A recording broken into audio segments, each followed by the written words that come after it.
श्लोक 12वा.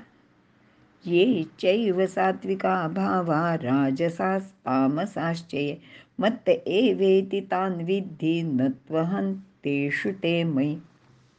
अर्थ, सात्विक, राजस आणि तामस हे जे भाव आहेत ते सर्व माझ्यापासून म्हणजेच परमेश्वरापासूनच उत्पन्न होतात असे तू समज, आणि मी मात्र त्यामध्ये नसतो, तरी ते मात्र माझ्यात आहेत. विवरण. या श्लोकात सात्विक, राजस व तामस हे तीनही भाव ईश्वरापासूनच उत्पन्न होतात असे सांगितले आहे. हे तीनही प्रकारचे भाव ईश्वराचे स्वरूप आहेत. ते प्रत्येक जीवमात्रात असतात. त्यांचे व्यतिरिक्त जीव अस्तित्वात राहू शकत नाही. येथे भगवान श्रीकृष्ण म्हणजेच देहधारी परमात्मा हे सर्व सांगत आहेत. म्हणूनच सामान्य लोकांप्रमाणेच अर्जुनाचे मनात शंका निर्माण होऊन तो ती विचारील की काय असे भगवंतांना वाटते. कारण तसे असेल तर श्रीकृष्ण राग विवर्जित कसा असू शकेल. पण तसे विचारण्याआधीच भगवंत उत्तर देत आहेत की परमात्म्यापासून उत्पन्न होणारे हे भाव त्यामध्ये परमात्मा मात्र असत नाही. म्हणजे ते परमात्म्यापासून निर्माण होतात, पण त्यांच्यामध्ये परमात्मा प्रत्यक्ष नसतो, कारण तो विशुद्ध आणि द्वंद्वातीतच आहे. आणि ह्या परमेश्वरानेच हे भाव का निर्माण केले असा प्रश्नसुद्धा आपल्याला पडू शकतो. आणि त्याचे उत्तर असे आहे की जीवाला कर्माप्रमाणे फळ मिळाले पाहिजे असं भगवंताला वाटते. म्हणूनच तो प्रत्येक जीवाचे कर्म व मिळणारे कर्मफल अलिप्तपणे पाहत राहतो. तो भावात नसतो व भावही त्याचे मध्ये नसतात. त्यामुळेच तो निंदा किंवा स्तुती यांचे पासून दूर असतो, किंवा त्यांच्यात त्याला काही रसही नसतो.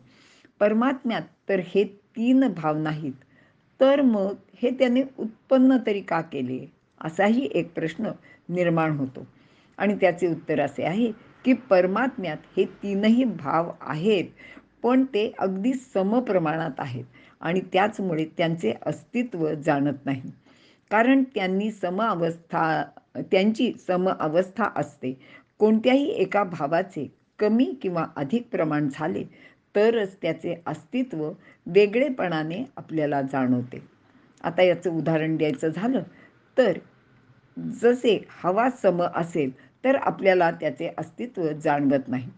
मात्र काही कारणाने हवेचा दाब कमी अगर जास्त झाला तर हवेचे अस्तित्व म्हणजेच ते वाऱ्याच्या रूपाने आपल्याला जाणवत राहते. अगदी हे तसेच आहे. मात्र परमात्मा स्वतःपासून जीवाची निर्मिती करताना ते भाव प्राणीमात्रात समप्रमाणात ठेवत नाही, तर या भावाचे कमी अधिक प्रमाण केल्याने व्यक्ती तितक्या प्रकृती निर्माण होतात. म्हणजे ज्यांच्यात सात्विक भाव जास्त असेल ते सात्विक वृत्तीचे होतात, तसेच राजस आणि तामस भावांचे आहे असे आपण लक्षात घ्यावे.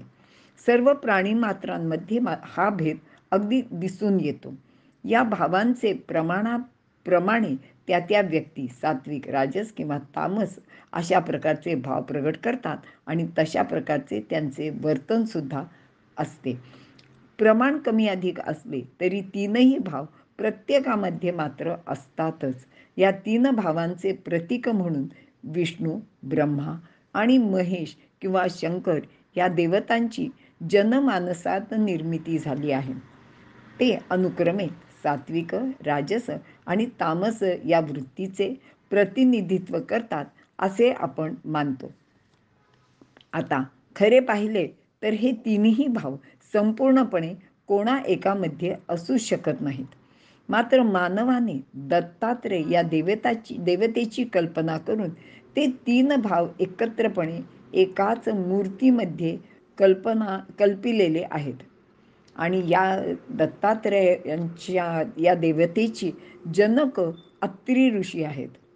त्यांनीच सर्वप्रथम सांगितले की हे तीन वेगळे नाहीत, ते तिघही एकच आहेत. अत्रीचा अर्थ असा आहे की अ म्हणजे नाही आणि त्रि म्हणजे तीन.